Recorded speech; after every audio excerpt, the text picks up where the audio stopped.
그러나 하나님의 말씀이 폐하여진 것 같지 않도다. 이스라엘에게서 난 그들이 다 이스라엘이 아니오.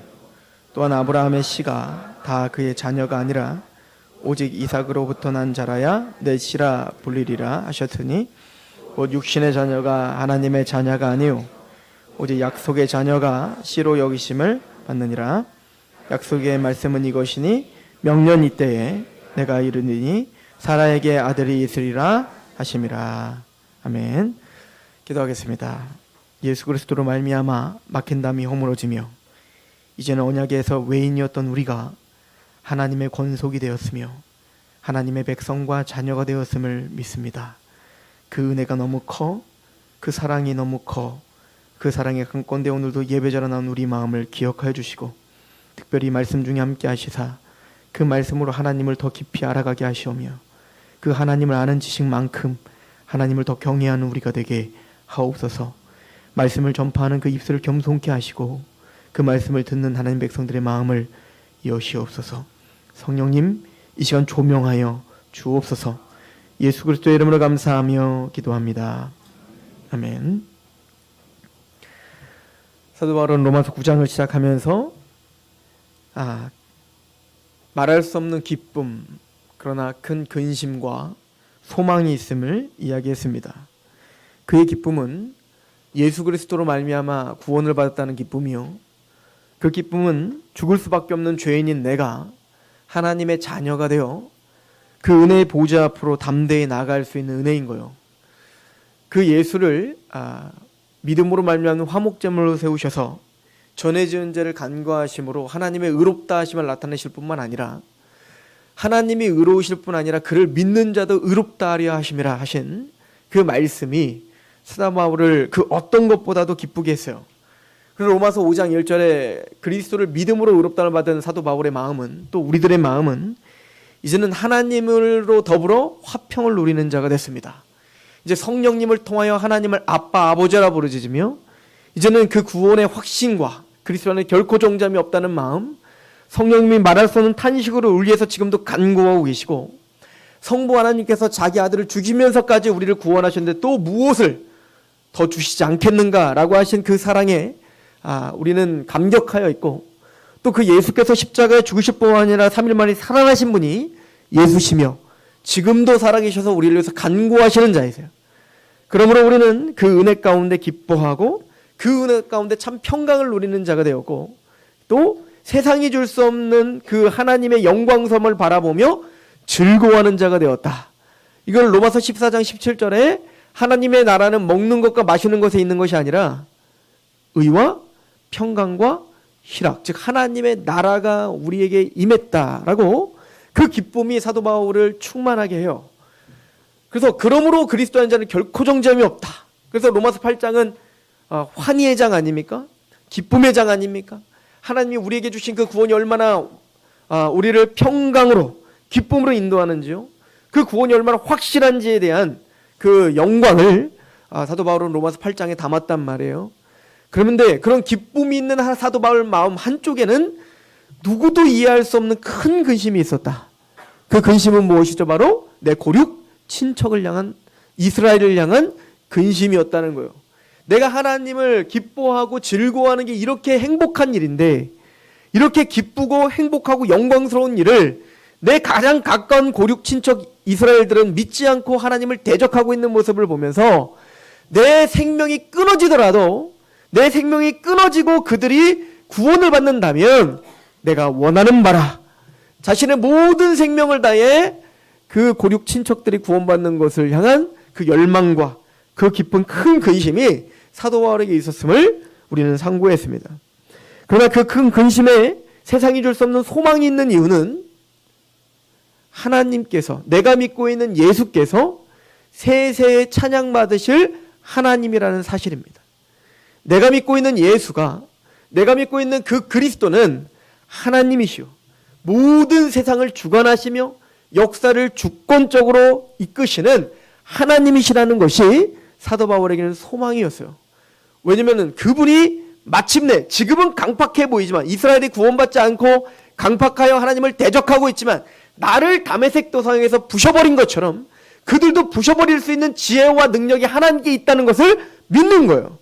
그리고 그 예수께서 지금 지혜가 없으셔서 또 손이 짧아서 능력이 없어서 그들을 그냥 그대로 내버려두는 게 아니라 하나님의 큰 섭리와 뜻과 목적이 있어서 잠시 잠깐 그들을 강팍하게 하신 것뿐이다 라고 하는 것 때문에 이 모든 역사를 통제하시는 분이 바로 내가 믿고 있는 그 예수, 내가 믿고 있는 그 왕이신 예수께서 하나님이시며 그분이 지혜자이며 그분이 능력자이심을 믿기에 사도 바울은 소망이 있었던 거예요. 그리고 오늘 말씀은 이렇게 이어서 이야기합니다. 로마서 9장 6절에 그러나 하나님의 말씀이 패하여진 것 같지 않도다. 분명히 하나님께서 이스라엘을 통하여 육적 이스라엘을 통하여 예수를 오게 하셨고 그 육적 이스라엘에게 율법을 주셨고 제사를 주셨고 예배를 주셨고 그 선한 언약들을 주셨다고요. 누구보다도 구원에 가까웠던 게 바로 이스라엘이었는데 지금은 누구보다도 그 구원과 멀어져 있는 게 이스라엘 백성들 아닙니까? 육적 이스라엘 백성들 말이에요. 그런 거를 보면은 하나님의 약속이 폐해진 것 같은 두려움이 휩싸이는 거예요. 우리도 그런 상황들이 있잖아요. 우리가 하나님의 언약 가운데 산다고 말하지만 우리는 우리에게 닥쳐오는 당황스러운 일들과 또 내가 생각하는 그런 장밋빛 같은 인생이 펼쳐지지 않을 때, 고난이 닥칠 때, 환난이 닥칠 때 우리는 하나님의 약속이 폐해진 것 같은 두려움이 우리에게 휩싸일 때가 있단 말이에요. 어찌 보면 사도 바울이 그런 두려움 가운데 있었을 수도 있죠. 그런 큰 근심 가운데 있는 거예요. 왜냐하면 하나님의 백성들이 구원을 받아야 되는데 이스라엘이 전혀 구원받을 기미가 보이지 않는 거예요. 그런데 사도 바울은 그러나 하나님의 언약, 하나님의 말씀은 폐하여진 것 같지 않다. 이스라엘이 민족적으로 하나님을 예수 그리스도를 대적하고 있지만 그럼에도 불구하고 하나님의 언약은 폐하여진 것 같지가 않다. 그 이유는 오늘 말씀에 이렇게 말하죠. 이스라엘에게서 난 그들이 다 이스라엘이 아니오 또는 아브라함의 씨가 다 그의 자녀가 아니라 오직 이삭으로부터 난 자라야 내 씨라 불리리라 하셨다는 거예요. 하나님이 창세기 12장에 아브라함에게 나타나셔서 하셨던 약속이 있죠. 너는 본토 친척 아비 집을 떠나라. 내가 너에게 복을 주겠다. 그리고 너는 복의 근원이 되리라. 즉 네가 복이 되리라. 나는 너를 축복하는 자를 축복하고 너를 저주하는 자를 저주할 것이다. 그죠? 자손에 대한 약속을 주셨다고요. 이건 창세기 15장은 좀 더 확대하여 그 언약을 우리에게 설명해 줍니다. 즉 너에게 씨를 줄 거다 이거예요. 너희의 그 자손이 하늘의 별과 같이 또 땅의 모래와 같이 그렇게 하리라 라고 언약을 하셨다고요. 근데 그 언약이 꼭 폐해진 것 같잖아요. 그럼 아브라함의 자손들이 예수님을 믿고 영광을 돌리고 예배를 해야 되는데 지금 육적인 이스라엘은 하나님을 믿지 않고 있잖아요. 그런데 사도 바울은 이렇게 이야기하는 거예요. 하나님의 그 약속은 폐해지지 않았다.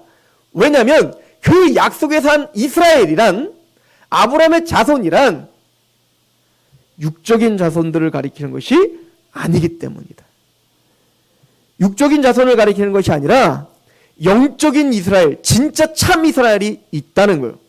그러므로 하나님의 말씀은 폐해진 것이 아니다는 거예요. 지금 유대인들이, 육적 유대인들이 하나님을 대적하고 복음을 믿지 않지만 이것이 하나님의 말씀을 폐해진 게 아니라 그들 중에도 진짜 이스라엘이 있다 이거예요. 그들 중에도 오늘날 예수를 믿고 예수를 예배하고 있는 진짜 이스라엘, 영적 이스라엘이 있음을 보면서 그 대표적인 사도 바울이잖아요. 제자들이잖아요. 예루살렘 교회 아닙니까? 이것이 바로 하나님의 뜻이었다. 하나님의 계획이었다. 그러므로 하나님의 말씀은 폐하여진 것이 아니다요. 세세에 찬양받으실 하나님이신 예수 그리스도의 그 언약이 폐하여질 수 없다라고 이야기를 하고 있는 것이죠. 우리는 성경이 이해할 때 아브라함의 자손이라는 말을 듣습니다. 아브라함의 씨라는 단어를 듣습니다. 그 아브라함의 씨라고 하는 단어를 우리는 세 가지 용법으로 쓰여지고 있다는 걸 우리는 좀 확인해야 돼요. 오늘 물론 이 로마서 9장에는 아브라함의 씨를 두 가지로 설명을 합니다. 첫 번째는 육적인 아브라함의 씨, 즉 아브라함의 육적 자손들을 가리킬 때 아브라함의 씨라는 용어를 쓰죠. 그런데 사도 바울이 지금 하나님의 말씀에 폐하해진 것 같지가 않어 라고 말할 때는, 왜냐하면 그 육적인 씨가 진짜 아브라함의 씨가 아니라, 그죠? 언약의 씨가 있다. 거예요. 영적인 아브라함의 자손들이 있다. 라고요. 이게 두 번째 용법인 거예요. 아브라함의 씨라고 말할 때는 육적 이스라엘이죠. 구약에 말할 때는 육적 이스라엘 아닙니까? 그런데 진짜 구원받을 이스라엘은 그 육적인 이스라엘이라고 다 구원받는 게 아니에요. 그들 중에서 진짜 이스라엘이 있다고요. 그러니까 육적인 이스라엘이 있는데 그 육적 이스라엘 안에 진짜 이스라엘이 있어요. 이거를 구약은 뭐라고 하면 남은 자라고 표현해요. 남은 자. 이사야에서도 말하죠. 모두가 하나님을 배반했어도 구루터기를 남겨놨다 이거예요. 또 이거를 나중에 이제 사도 바울이 11장에 가서도 얘기를 하는데, 10장인가요? 로마서 10장인가? 이사야서에 즉 아합 시대에 아합과 이세벨을 통하여 이스라엘 백성들이 다 우상 숭배를 하게 됐죠. 말은 이스라엘이에요. 겉은 이스라엘이라고요. 겉은 이스라엘인데 그들은 마음의 신앙은 야훼를 숭배하는 게 아니라 바알을 숭배하고 있었다고요. 그들 중에 하나님은 엘리야가 그러잖아요. 나만 여호와께 특심했지 이들은 다 하나님을 떠났습니다. 아무도 하나님 섬기는 자가 없습니다. 겉은 다 이스라엘입니다. 겉은 하나님을 섬긴다고 말합니다.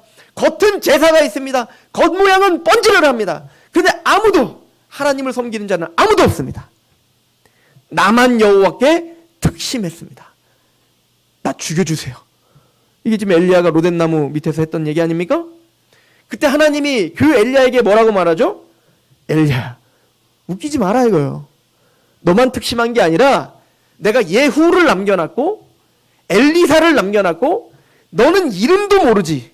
근데 그 이름 모를 7,000명의 남은 자들이 있다. 바알에 무릎 꿇지 않은 정말 이스라엘이 남아있다. 그리고 사도 바울이 말하죠. 오늘도 그런 남은 자가 있노라 라고 말한 거예요. 근데 이런 용법을 예수님도 동일하게 하셨어요. 교회라는 이름은 갖고 있는데 죽어있는 교회가 있다고요. 이 교회 안에 알곡과 가라지가 있다고요. 겉은 교회예요. 겉은 믿음이에요. 겉은 성도예요. 그런데 진짜 교회가 있어요. 진짜 성도가 있다고요. 그런 것처럼 이스라엘이 육적인 이스라엘이 진짜 이스라엘이 아니라 영적인 진짜 이스라엘, 남은 자들이 있다는 거예요. 그런데 사도 바울이 볼 때 오늘날도 그 남은 자들이 있으므로 여호와의 언약은 폐하여진 것 같지 않구나 라고 사도 바울은 감사하고 있는 거예요. 이게 두 가지 용법이, 첫 번째 여호와의 아브라함의 씨라고 할 때 저는 육적인 이스라엘, 두 번째는 언약의 씨, 즉 진짜 믿음으로 말미암는 영적 이스라엘, 이게 씨예요. 세 번째는 사실은 이것이 성경 전체의 맥을 잡고 있는데 예수 그리스도께서 그 씨이십니다. 그래서 창세기 3장 15절에 이제 뭐 저랑 성경 공부와 설교를 통해서 이제 자주 반복적으로 들으셨으니까 창세기 3장 15절에 인류가 타락하자마자, 아담이 타락하자마자 하나님께서 선포하신 원시복음, 최초의 복음이 있죠. 이게 바로 창세기 3장 15절이에요. 여자의 후손이 뱀의 머리를 밟을 것이다는 겁니다. 즉 그 뱀의 머리를 밟고 너희를 타락시키고 너희를 하나님에서 떠나게 하고 하나님과 너희를 죄와 사단의 권세로 갈라놓은 그 사단의 권세를 부셔버리고 너희를 건질 자, 너희를 구원할 자, 너희를 하나님의 백성으로 회복할 자를 여자의 후손에게서 나게 할 거다. 여자의 후손, 여자의 씨로 나게 할 거다라고 예언이 시작됐어요. 복음이 시작됐다고요. 그리고 그 복음에 그 여자의 후손이 누구지? 이것을 설명하는 게 구약 전체의 내용이에요. 그럼 그 여자의 후손이 누굽니까? 바로 가인의 후손이 아니라 아벨을 대신한 셋의 후손에서 나와야 되는 거예요. 그 셋의 후손 중에 노아의 자손 중에 셈과 함과 야벳이 있는데 셈의 후손에서 반드시 그 메시아가 나와야 되는 거예요. 셈의 후손 중에 택함받은 아브라함의 자손이어야 되는 겁니다. 근데 그 아브라함의 자손, 육적인 자손은 이스마엘과 이삭이 있잖아요. 이스마엘은 안 돼요. 반드시 이삭의 자손이어야 되는 거예요. 수모고개 같은 거, 수모고개. 그죠? 그런 것처럼 이삭의 자손이어야 됩니다. 근데 이삭의 자손 중에 에서와 야곱이 있는데 에서는 안 돼. 반드시 야곱의 후손에서 그 메시아가 올 거예요. 그 씨가 올 거예요. 근데 그 야곱의 12아들 중에 반드시 유다 지파에 통해서 올 거예요. 그 유다 지파 중에 다윗의 혈통으로 와야 돼요. 그리고 이것을, 이 구약 전체를 정리한 게 마태복음 1장이라고 했죠. 아브라함과 다윗의 자손, 예수 그리스도의 세계라. 즉, 그 구약 전체가 예언한 아브라함의 자손이요, 다윗의 자손이신 바로 예수가, 그 그리스도가 바로 이 예수다 라고 선언하는 게 신약의 시작인 거예요. 그렇죠? 그래서 우리가 믿고 있는 그 씨라고 하는 것은 여럿을 가리켜 그 씨들이 아니라 바로 하나를 가리켜 씨라고 하였으니 바로 예수 그리스도다. 이걸 믿습니다. 우리 갈라디아서 봅시다. 갈라디아서 3장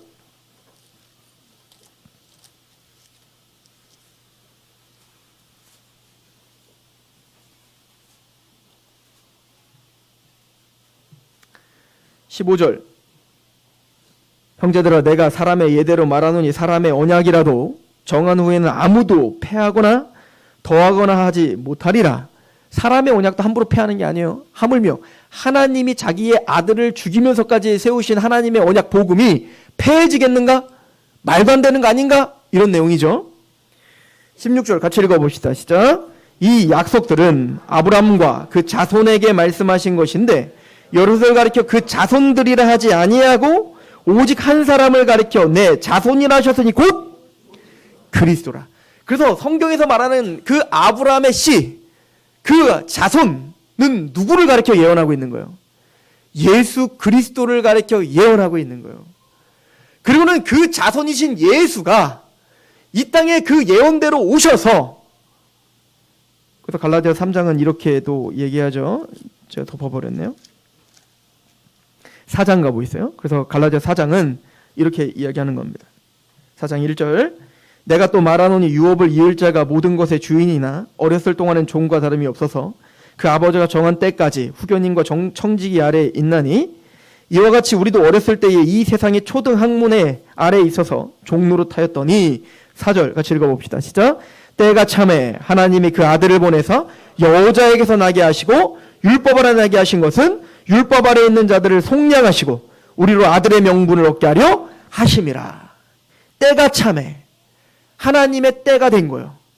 그래서 드디어 그 때가 참에 그 아들, 하나님이 그 아들을 보내사 어디서 나게 하셨어요? 여자에게서 나게 하신 거예요. 지금 이걸 뭘 염두하고 하는 거예요? 창세기 3장 15절에 여자에게서 난 그 후손이, 그 씨가 뱀의 머리를 밟을 거야를 드디어 때가 참에 성취하셨다는 거예요. 누구를 통해서? 그래서 정말 때가 참에 아브라함의 자손, 다윗의 자손 예수가 이 땅에 육신을 입고 이 땅에 오셔서 십자가에, 우리를 위해 십자가에 죽으시고 우리를 속량하셨다. 이것이 구약 전체가 예언한 메시지다. 이 얘기를 하고 있는 겁니다. 그래서 사도 바울은 때가 참에 여자의 후손에게서 여자의 아들로 그 예수가 이 땅에 오셨다라고 선언하는 거예요. 그러면 그 여자의 후손이 이 땅에 오셔서 하나님의 뜻을 성취할 수 있는 방법은 뭡니까? 죽임당하셔야 되는 겁니다. 고난당하셔야 되는 거예요. 내가 받을 저주를 예수께서 다 담당하셔야 돼요. 이걸 로마서의 표현으로 빌리자면 믿음으로 말미암는 화목제물이 되셔야 되는 거예요. 이게 우연히 된 것이 아니라 창세기 3장 15절부터 계속적으로 하나님은 그 인내하심으로 언약하시고 기다리게 하시고 믿게 하시고 마침내 그걸 성취시켰다고요. 그래서 예수님의 십자가를 통하여 뱀의 머리를 밟는 거예요. 십자가를 통하여 사단의 권세를 부셔버리는 거예요. 우리를, 하나님과 우리 사이를 갈라놨던 죄와 사단의 권세를 예수님이 십자가에 죽으시고 3일 만에 부활하심으로 우리를 얽어맸던 사단의 권세를 부셔버리고 뚫고 하나님의 나라를 가지고 오신 거예요. 그리고 우리를 하나님의 자녀라 삼아주신 겁니다. 이것이 구약 전체의 예언이요, 예수님을 통해서 성취된 내용이라는 거예요. 이사야서 53장을 보시죠. 이사야서 53장.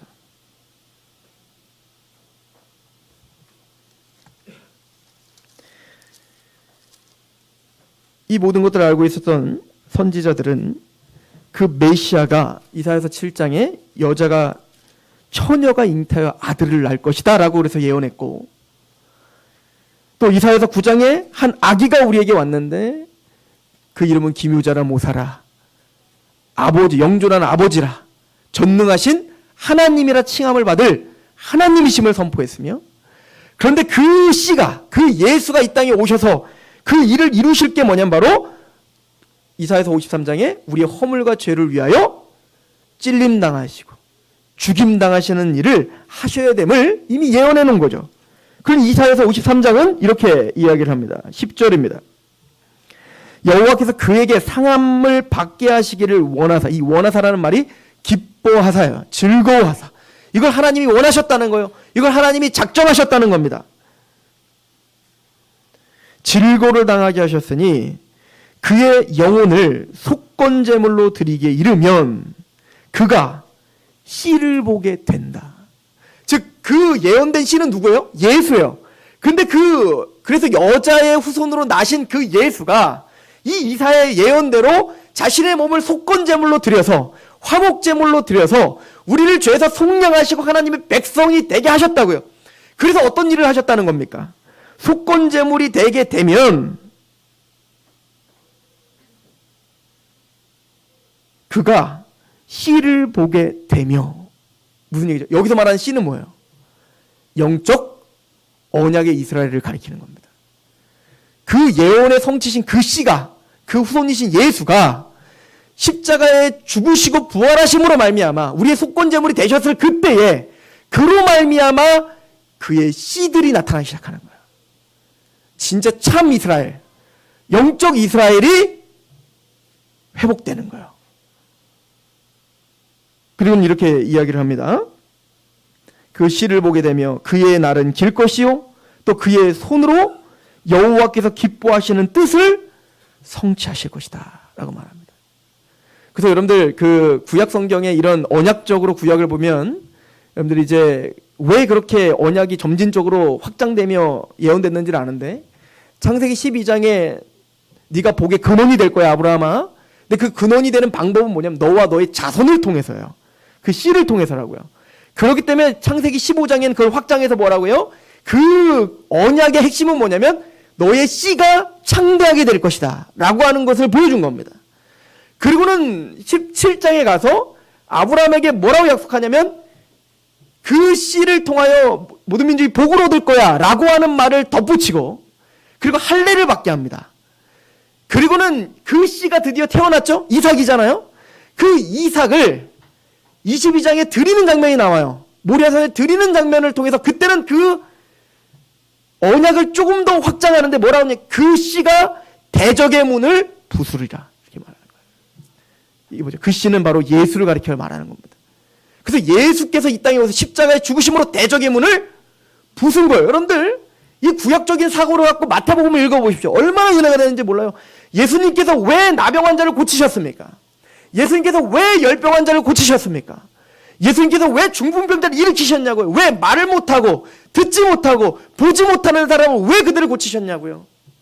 왜 그들은 보지 못하고 듣지 못하고 왜 그런 나병 환자처럼 그렇게 부정한 자라는 칭함을 받을 수밖에 없으며, 왜 중풍병자처럼 자신의 자유의지로 자기의 마음껏 살아가지 못하며, 왜 열병 환자처럼 하나님의 심판을 받은 자라는 칭함을 받아야 되냐고요?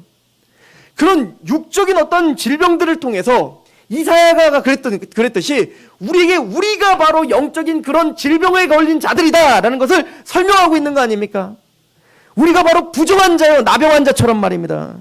우리가 열병 환자처럼 그런 죄 때문에 하나님께 징계를 받게 합당한 자들이다라는 것입니다. 우리는 그 죄로 말미암아 그 사단과 죄가 우리를 가로막아 보지 못하고 듣지 못하고 하나님을 찬양할 수 없는 자들이라는 거예요. 그래서 우리가 말 못하는 자요, 우리가 보지 못하는 자요, 우리가 듣지 못하는 자요, 우리가 바로 그런 질병 가운데 죄 가운데 허덕이는 자입니다.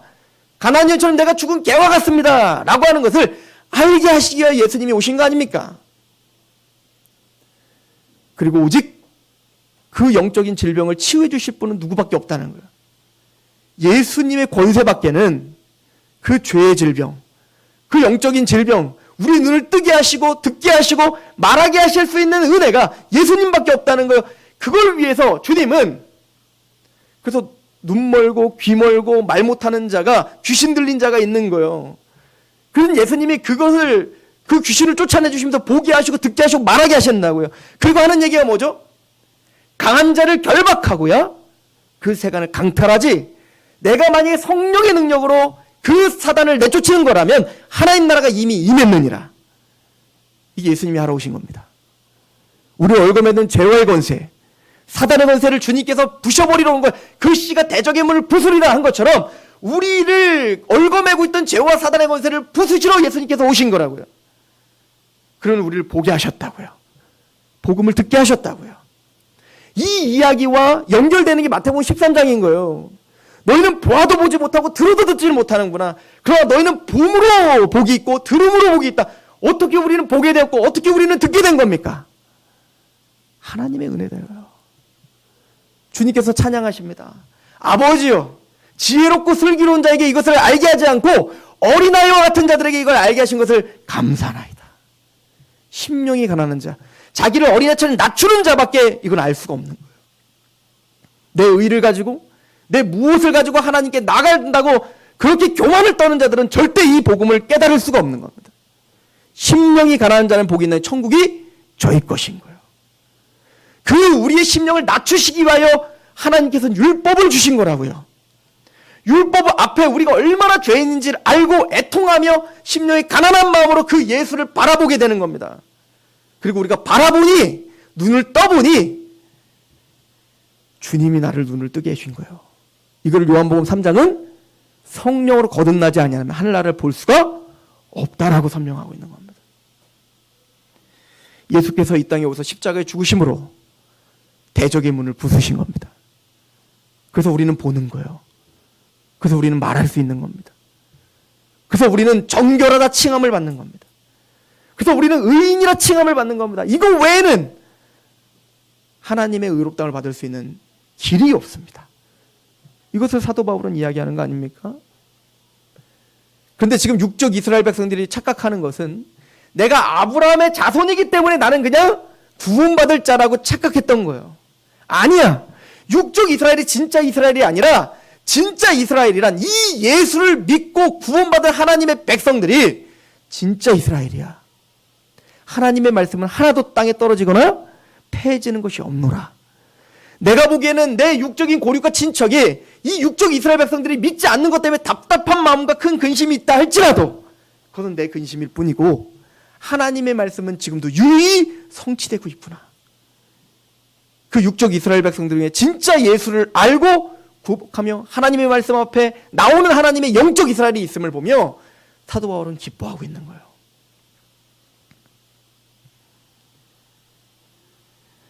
하나님께서 창세기 17장에 자손에 대한 약속을 아브라함에게 주신 다음에 하나님이 약속을 하세요. 그 약속이 뭐냐면 바로 너희 사라를 통해서 난 자만 약속의 자녀다라고 말합니다.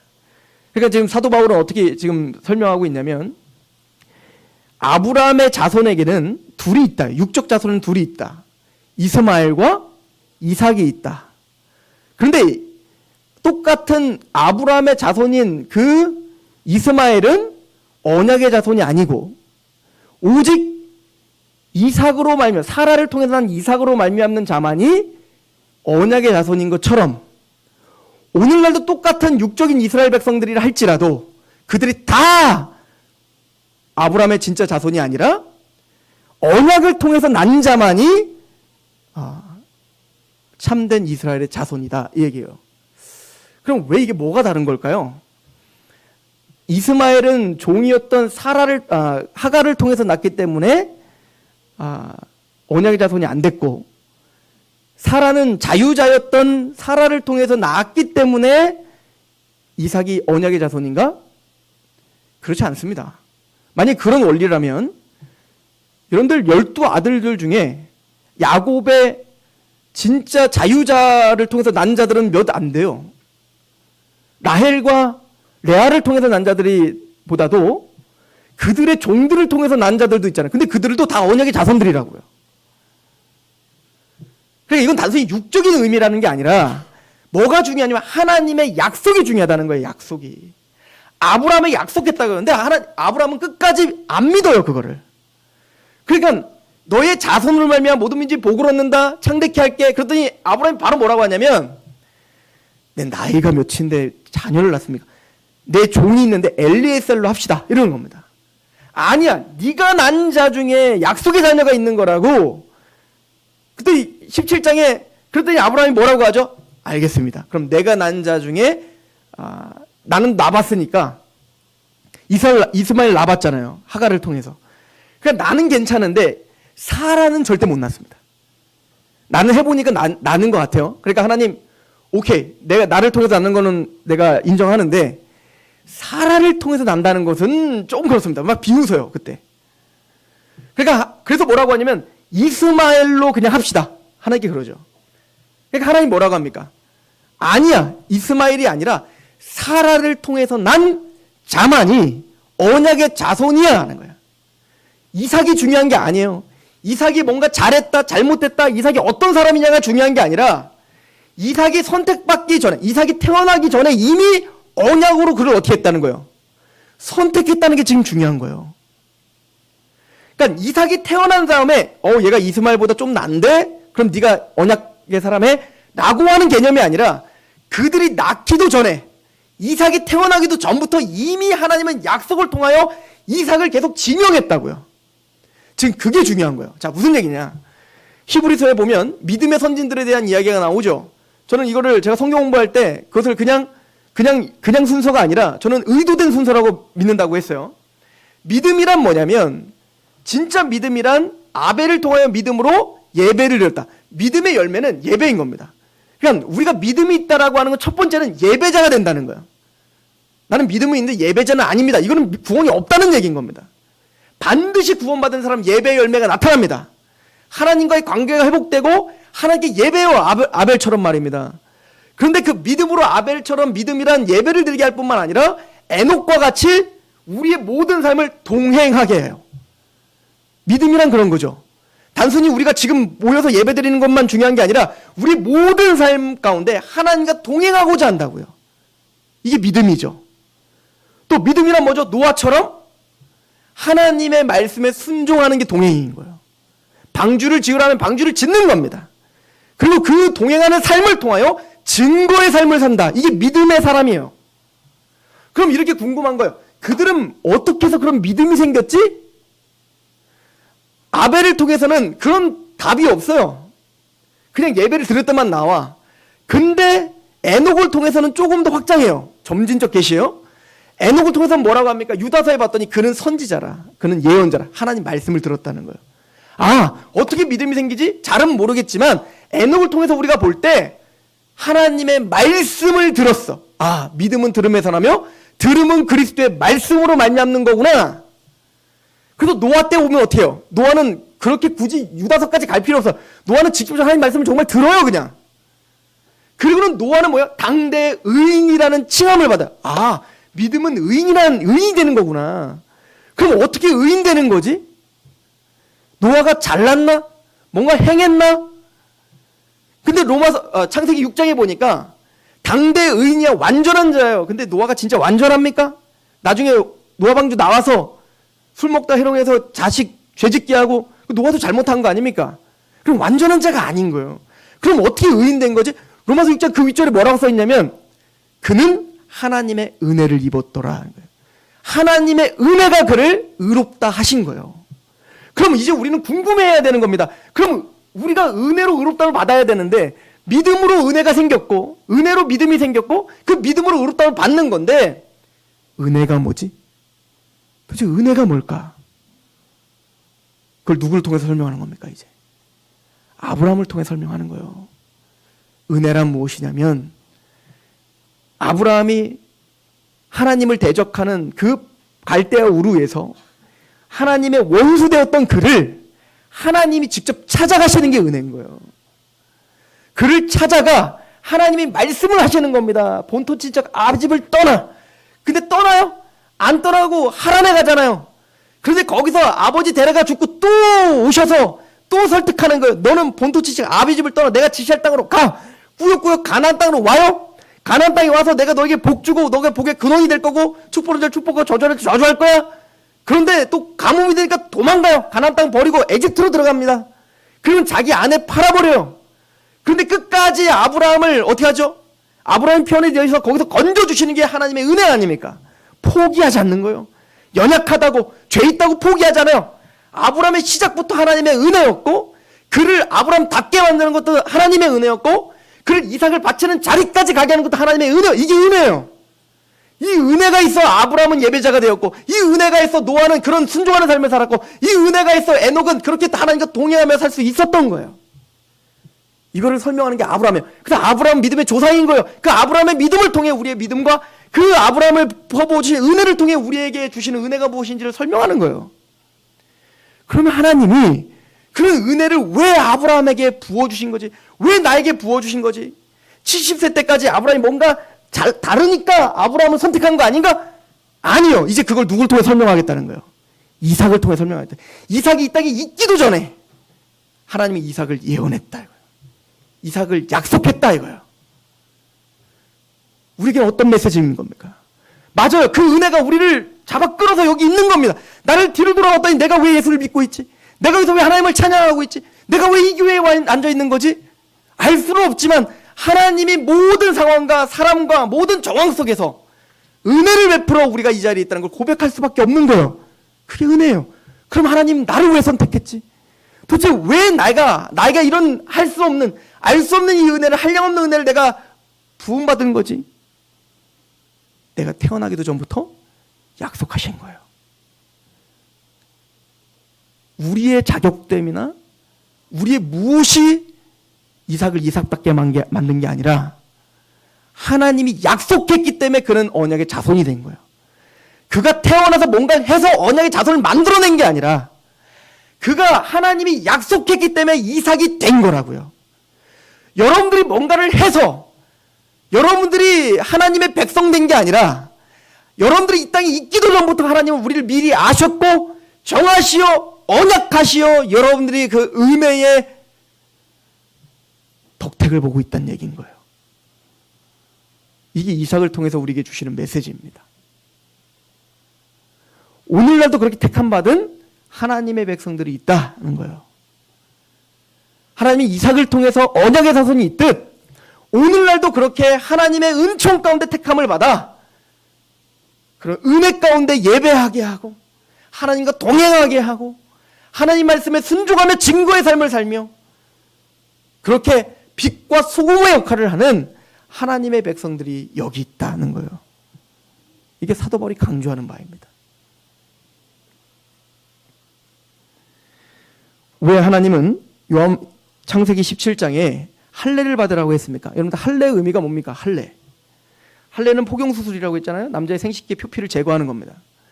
그것은 뭐냐면 아브라함아 이제는 내가 너의 자손의 그 하늘의 별과 같이 땅에 모래와 찰 거고 그 자손을 하면 모든 민족이 복을 얻게 할 거야. 이제는 너의 자손들은 육적인 사람들이 아니라 너희들은 영적인 사람들이다. 언약의 자손들이다를 상징적으로 표현하는 게 할례인 거예요. 즉 남자의 생식기 표피를 제거함으로 말미암아 나는 육적인 생식의 과정을 통해서 그냥 우연히 태어난 자가 아니라 나는 하늘로부터 난 자다 이거예요. 하나님의 언약 가운데 난 자입니다를 고백하고 그것을 상징하는 게 할례예요. 그러므로 할례가 중요한 게 아니에요. 그래서 출애굽기죠. 출애굽기 10장 또 30장에 가면 모세가 할례에 대한 이야기를 하는 거예요. 너희는 할례를 마음에 받아라. 육적인 할례가 진짜 할례가 아니라 너희의 마음의 할례, 그러니까 육적인 이스라엘이 진짜 이스라엘이 아니라 마음의 할례를 받은 그 사람이 진짜 이스라엘이요 마음에 받은 할례가 진짜 할례야. 이걸 설명할 수밖에 없었다는 거예요. 예레미야 4장 4절은 그래서 말합니다. 유대인과 예루살렘 주민들아 너희는 스스로 할례를 행하여 너희 마음의 가죽을 베고 나 여호와께 속하라. 육적인 이스라엘이 너에게 뭔가를 주는 게 아니야. 육적인 할례가 너희에게 영향력을 끼치는 게 아니라 마음의 할례를 받아야 된다고. 우리로 한번 적용해 보면 우리가 세례를 받고 그냥 교인됐다는 것이 우리에게 안정을 주는 게 아니라 세례는 마음에 받으라는 거예요. 마음에. 성령 세례 말입니다. 성령님이 로마서 6장에서 말했듯이 예수님의 십자가에 같이 내가 못 박혀 죽는 겁니다. 내 마음이 그때 할례가 되는 거예요. 이기적인 나는 죽었습니다. 그리고 예수님의 부활에 내가 연합되어 이제 주님을 위해 산 자가 되었습니다. 이제 마음을 다하고 뜻을 다하고 목숨을 다하여 하나님을 위해 살아요. 갈라디아서 2장 20절에 이젠 내가 내 육체 가운데서 거하는 것은 나를 위해서 사는 게 아니라 나를 위하여 나를 사랑하사 자기 목숨을 내어주신 그 예수를 위하여 내가 산다 이거예요. 이게 마음의 할례를 받은 자 아니에요? 그래서 신명기 30장에 너희는 마음을 다하고 뜻을 다하고 목숨을 다하여 주 하나님을 사랑하라. 이것을 뭐라고요? 마음의 할례라고 말하는 겁니다. 세례가 중요한 게 아니에요. 물세 받는 게 뭐 이렇게 중요합니까? 중요하죠. 그러나 그것보다 더 중요한 건 여러분들이 마음의 세례를 받아야 된다는 겁니다.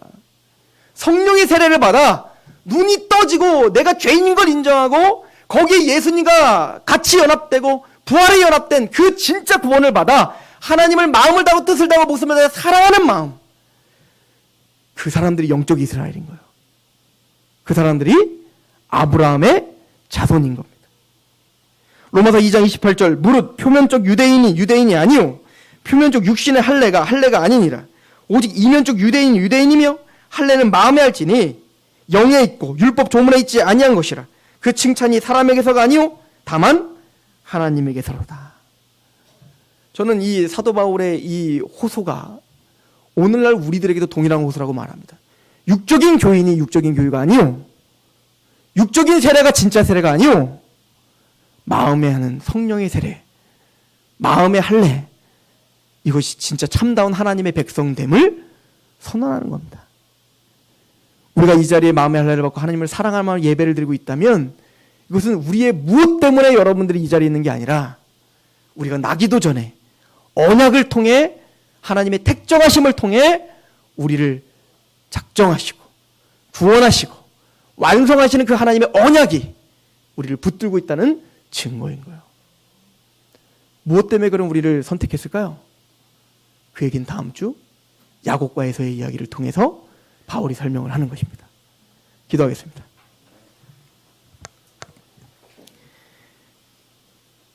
하나님, 경건의 모양은 있지만 경건의 능력이 없다 한탄했던 사도 바울의 말씀을 듣습니다. 육적인 이스라엘이 아니요 마음의 할례를 받고 진짜 하나님을 사랑하는 마음으로 그 예수 그리스도를 믿음으로 구원받는 하나님 백성들이 참된 하나님의 이스라엘임을 고백합니다. 육적인 교인이 아니요 그 복음을 정말 믿고 하나님을 사랑하는 마음으로 그렇게 성령 세례를 받은 하나님의 백성들이 참된 성도임을 고백합니다. 하나님, 우리가 왜 이 자리에 있습니까? 하나님의 전적인 은혜와 작정과 그 주권 가운데 우리가 있음을 고백함으로 나에게서 자랑할 것이 하나도 없음을 고백함으로 우리가 먹든지 마시든지 무엇을 하든지 하나님의 영광을 위해 또 하나님과 그리스도를 자랑하는 일에 우리가 쓰임받을 수 있도록 주여 도와주옵소서. 예수 그리스도의 이름으로 감사하며 기도합니다. 아멘.